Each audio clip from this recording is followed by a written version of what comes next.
Até aqui, ok? Turma. Segunda exceção que admite pedido genérico. Fala de ações indenizatórias.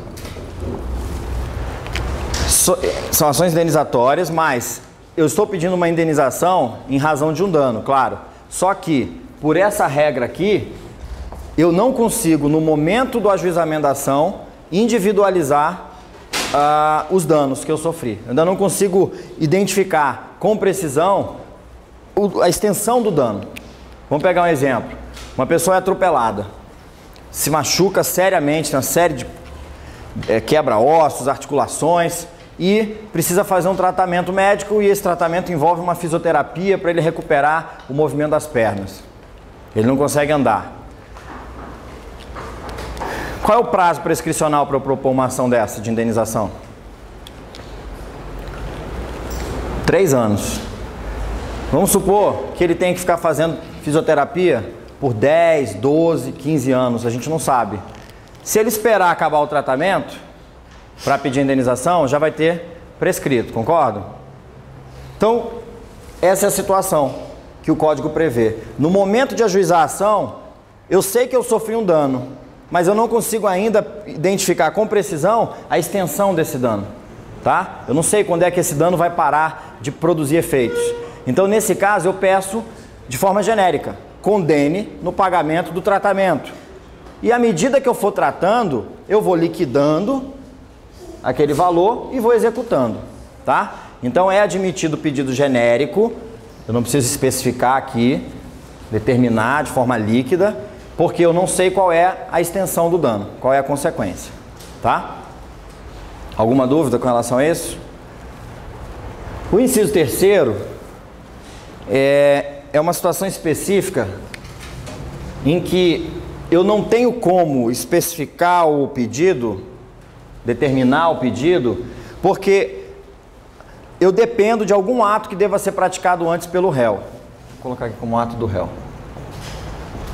Imagina o mesmo exemplo de uma briga societária entre sócios e um dos sócios acha que o outro, que é o sócio administrador, está desviando dinheiro da sociedade.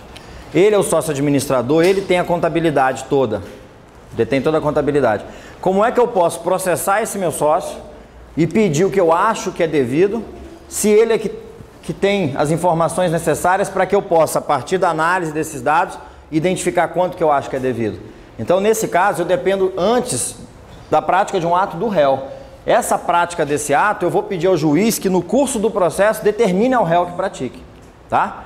O réu, no curso do processo, vai ser citado, existe um meio de prova que a gente vai ver mais para frente, chamado exibição de documento ou coisa, e eu peço a produção dessa prova no curso do processo e peço ao juiz que determine ao réu que entregue esse documento.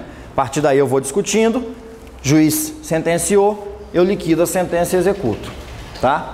Fora essas 3 hipóteses do artigo 286, o código não aceita o chamado pedido genérico, ok? Ações universais, ações indenizatórias em que eu não consigo, no momento de ajuizamento da ação, precisar a extensão do dano, e aquelas ações em que eu dependa de um ato a ser praticado pelo réu inicialmente. Regra, pedido certo e determinado. Vocês estão meio dormindo e não fizeram a pergunta básica que vocês deveriam fazer aqui. Dano moral. Como é que a gente pede indenização por dano moral?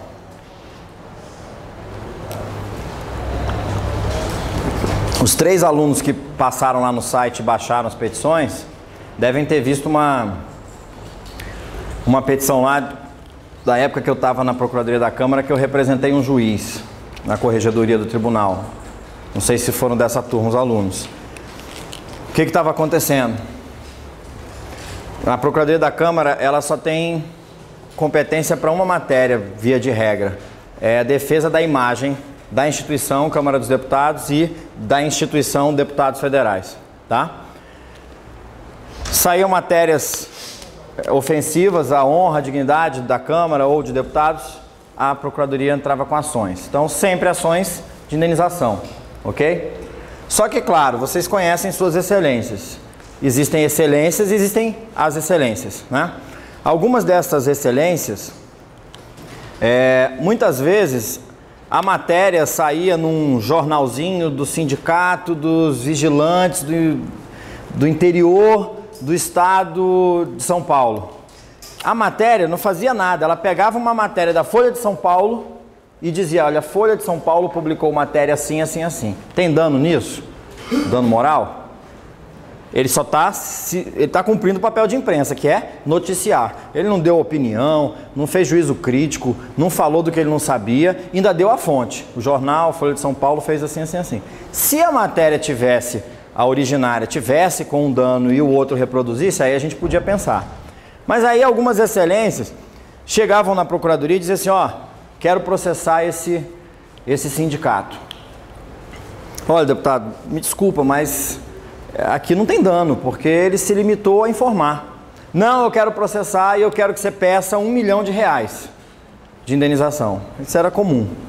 Eu tinha esse tipo de pedido na minha sala.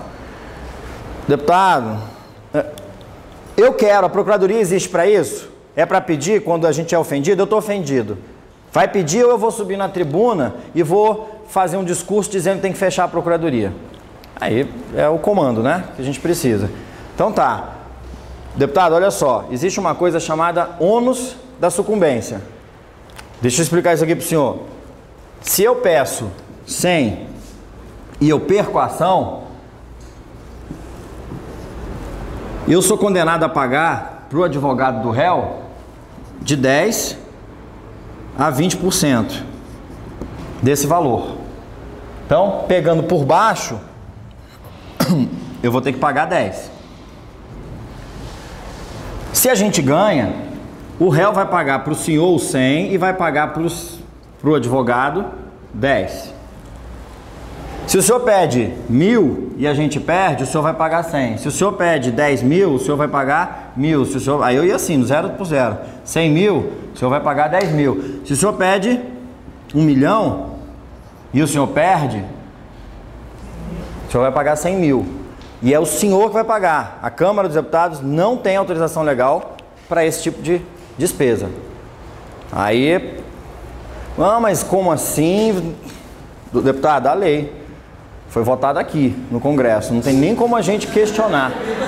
Mas eu tinha que falar porque às vezes tinha juiz que falava isso. Como é que ele vem querer questionar a validade ou não se sai de lá a lei? Não é óbvio que o juiz que fala isso está exagerando um pouco, está fazendo um pouco de política na decisão, não direito, porque a lei que sai do Congresso, todos os juízes do Brasil, pelo nosso modelo, eles têm poder para declarar a inconstitucionalidade no caso concreto, né? Controle concentrado de constitucionalidade.